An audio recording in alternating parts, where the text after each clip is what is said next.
This is a special week for all of us here at WCTV 19. This is the R Word Week. The goal of the R Word Week is to spread the word to end the word. The R word hurts because it is exclusive, it's offensive, and it's derogatory. The R Word campaign asks you to pledge to stop saying the word retard and retarded as synonyms for dumb or stupid. This week, we tell you the stories of people you hurt when you use the R word.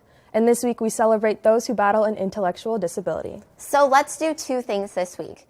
Number one, take the pledge to end the word and have a conversation about how the word affects people. And number two, on Thursday, let's fill the Rockland High School gym for this year's United basketball game. Last year, our gym was packed, standing room only, and the game was unforgettable. Well, the second annual unified basketball game between Rockland and Whitney is at Rockland on Thursday at 6 p.m. Admission is free. So again, spread the word to end the word. And let's celebrate the student athletes on the court at Rockland on Thursday night. There are many people without disabilities who still take offense to the R word. Yesterday, we talked to study skills teacher Lee Mrizik to tell us how this word affects not only her, but the students that she works with. And in particular as a teacher and as a special educator, I work with students on a daily basis who have struggles with one academic area or another. And so it personally offends me because I know their strengths and I know how their disability affects them. And so it's really derogatory. Principal Justin Cutts may spend a lot of his time on campus, but the highlight of his day is when he goes home to his son, Jordan. Reporter Hannah Morrison and photographer Michelle Masson saw how one word could never change his relationship with his son.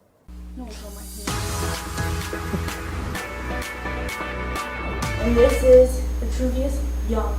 Jordan Cutts loves to play with Legos, just like any other 12-year-old boy.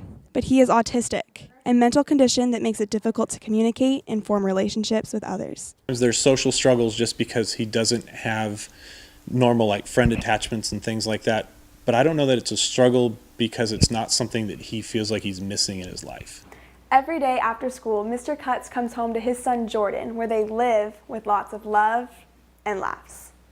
He's a great kid, and we have a good time together. He enjoys doing just about everything we do. Jordan loves to do everything with his dad, including feeding the animals and doing his homework. Good. Nice job. Their bond is forever. What is something that you love about your dad? Go camping. We always have done a fishing trip with a lot of my male friends, and so this last year he got to go with us, and so we did a lot of stuff, just regular camping stuff, and he got to be one of the guys and drink as many Capri Suns as he wanted to. The R Word campaign intends to stop teens from using derogatory words when referring to students with disabilities, something the Cutts family has dealt with in the past, and something that is still close to the principal's heart. Give me 2 seconds. The community of the school really dealt with it before we even had to. I mean, it was multiple kids saying, this isn't right. And it was just, to me, it was one of those things. It was really cool to see, not having to be the parent who's upset. Mr. Cutts has a view of his son that he hopes all students will have, and that is that he doesn't see him as anything but just another kid.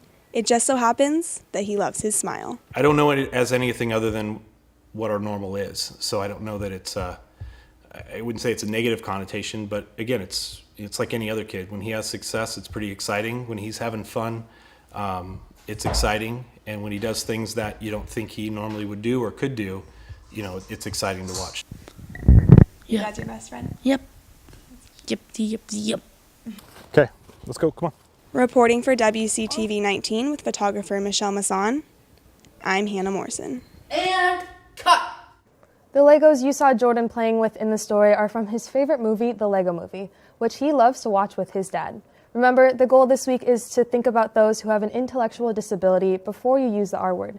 Take the pledge to spread the word to end the word. And Jillian, the bond between a father and son is something that even derogatory terms can't break. And that's exactly why we are encouraging people to take those words out of their vocabulary. Well, now we're joined by Spencer Bennett with your word around campus. Hey guys, so the women's varsity basketball team played their first round playoff game last week, and it ended in a really exciting way. And actually, I wasn't able to go, but I heard it was unforgettable. Well, it must have been a really great start to their break. Yeah, absolutely. I have more about it in the Word. Let's get right to it.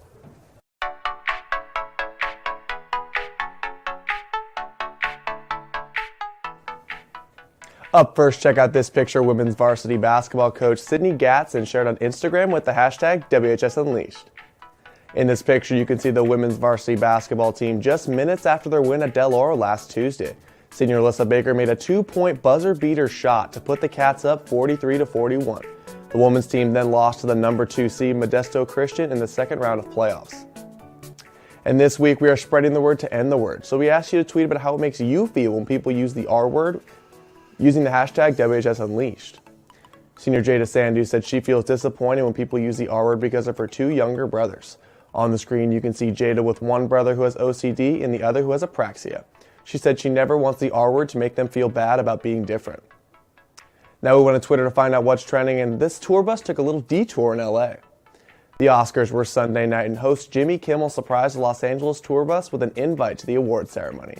These lucky tourists were greeted by stars like Denzel Washington, Ryan Gosling, and Jimmy Kimmel himself. I'm sure everyone wishes their trip to La La Land was full of this city of stars.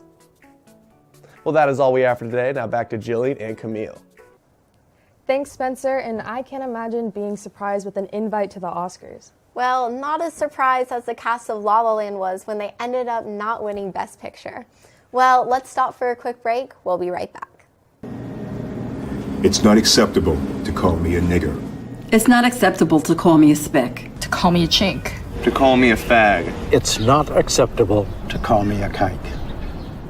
And it's not acceptable to call me a retard or call yourself or your friends retarded when they do something foolish. The R word is the same as every minority slur. Treat it that way and don't use it. Spread the word to end the word.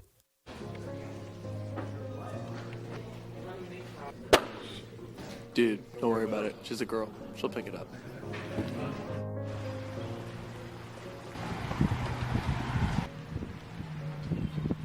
Nigga, wait up!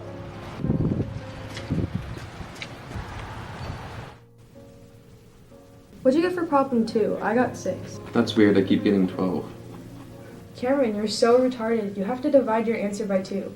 What'd you just say? Divide your answer by 2? No, before that. I just called you retarded. I was kidding. You can't just say that. Oh my god, take a joke. You wouldn't use the excuse because I'm a girl. And you wouldn't call me your nigga. But when you use words like mentally retarded and retard, it's not any different. Those labels are offensive. And it hurts just as much. So think twice before using the R word.